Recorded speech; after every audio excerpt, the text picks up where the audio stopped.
humiliating, screeching U-turn that wasn't a U-turn by the government yesterday, announced just exactly 24 hours ago right now to basically renege on that axing of winter fuel payments to all but the poorest pensioners on pension and credit, and they're returning it to, well, 3/4 of pensioners, although those who have an income of 35 grand a year or more will no longer get it. Let's talk to Mark Littlewood. He's Director of Popular Conservatism and joins us as he regularly does.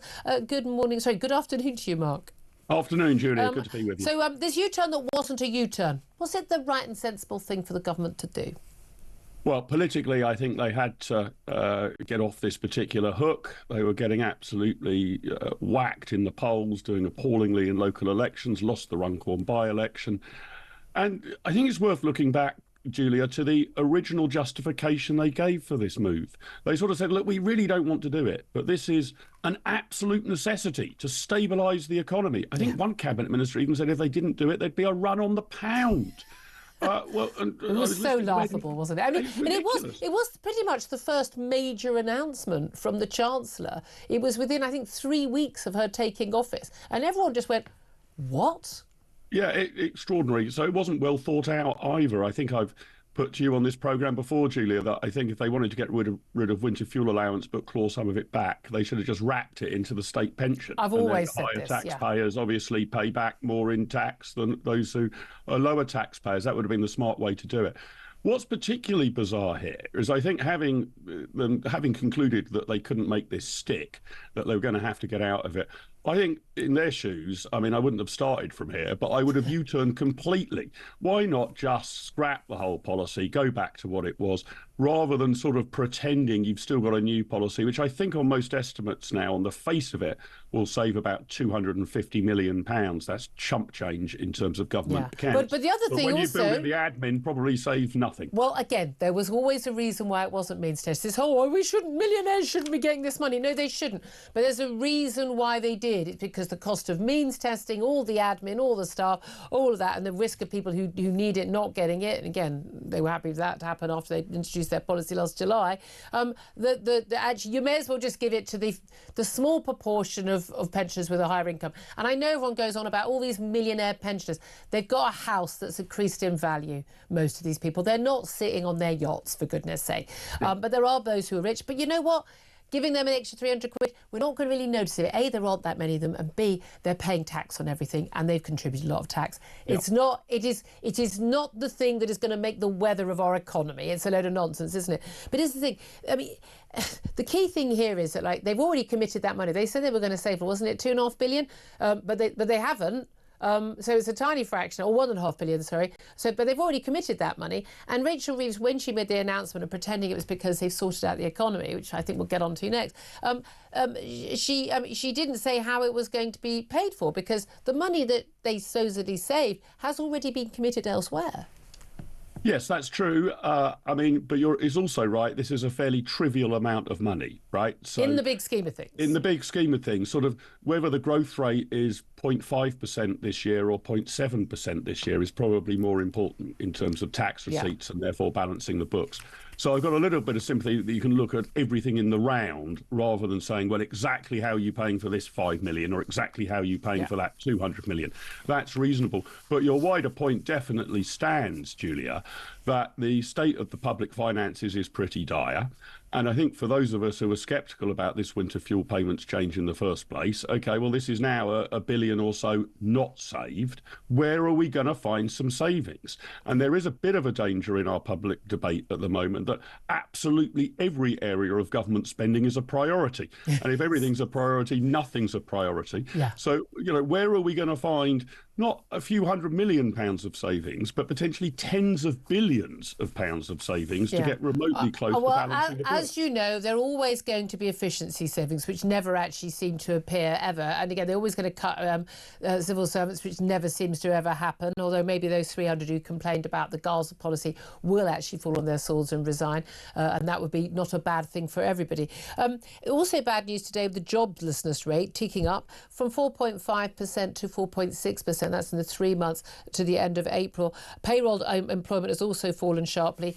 Jamie Jenkins, who used to work at the office Office for National Statistics, who's been great at sort of cutting through the figures, identifying, it's a city the size of Manchester that have been paying the cost of all all their taxes have gone towards paying for the asylum seeker hotels.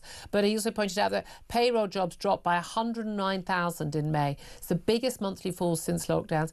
274,000 fewer jobs right now in our economy than a year ago.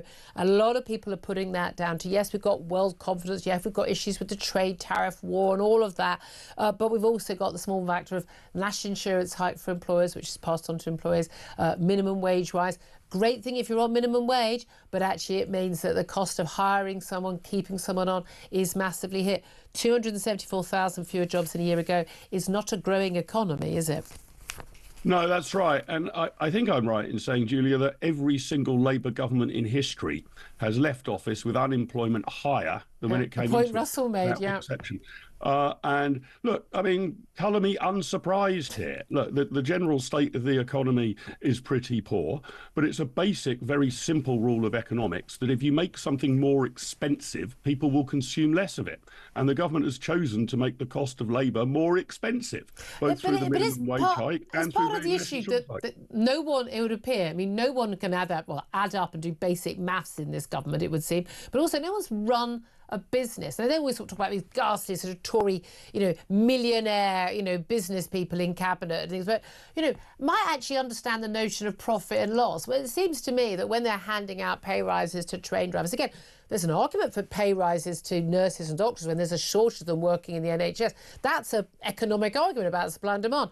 There's no shortage of train drivers. Why would you be giving them a 70 grand a wage packet when there's no shortage of people who probably do it quite happily for half the wages? It is quite bizarre. They don't seem to have any understanding. I've seen ministers and people saying, and advisors saying, well, when people were not hiring and when they were letting people go earlier in this year, they were saying, but the national insurance hike hasn't even hit yet, and it's on employers, not employees. Why would that impact workers? You think that people who run businesses don't make any decisions until April the 6th about what they're doing on April the 7th? I mean, that's terrifying that they don't understand this basic stuff. Yeah, that's right. And I mean, I should also say, with a background in economics, it makes no difference whether you put the charge on the employer or the employee. It's the cost of employing someone. Yeah, if we clip 10% off from the employer rather than the employee, or do it the other way around, you are still putting the cost of labour up. And the business judgment is it worth X pounds to employ this person? And if it is, you'll employ them. Now, if you make the hourly rate of employing them that bit more, X plus 5%, X plus 10%, there'll be a good number of businesses that conclude that particular person can't be justified on the payroll anymore. It's completely unsurprising. But again, if you only work in the public sector, you have never had to make this sort of decision. Let me find, because I know we don't have you for very long. I want to ask you about the announcement from Ed Miliband, £14.2 billion extra to go on a new nuclear reactor. Now, I mean, I'm all in favour of this because I think it's a really, really, really good idea. We have some sort of a backup for when the wind don't blow and the sun don't shine, where we're going to be so madly reliant on these renewables. But this is for Sizewell. We know that the cost of Hinkley C, reactors there, I mean, I think 4 times what it was supposed to cost. We spend a fortune on things. Why is it that A, we don't build these power stations of any kind, B, when we do, it takes ages and decades, and Z, when we actually do it, it ends up costing 4 times as much as it does anywhere else? Yeah, all very good questions. I mean, I can barely think of any major government project that doesn't overrun the budget. HS2. So if they say it's going to cost, a certain amount, I don't know, double it, treble it, probably to get a more realistic estimate. My real worry here, Julia, is we're in danger of having an energy sector in Britain in which every single part of it is either subsidised or banned, right? So we're either subsidising nuclear power or wind power or solar power, or we're banning drilling in the North Sea or banning fracking.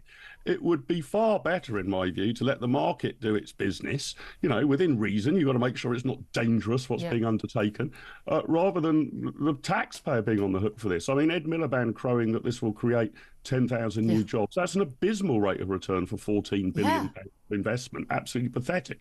So far, far better not to have an energy secretary deciding where we're going to get our energy from, but for the energy secretary to set the framework and then say to the private business, bring your own money forward. If you think you can make a small modular nuclear reactor work with Rolls-Royce, good luck to you. but you'll have to find the investment. If you could think you can drill better in the North Sea, good luck to you. Here's your license. Instead of that, we've got a sort of state-controlled sector here, which makes private investment nearly impossible because of the uncertainties. Yeah. Far, far better to tap into the energy sources that are there, are cheap, but are presently being banned. Martin Littlewood summed it up very nicely, Director of Popular Conservatism. Thank you very much indeed.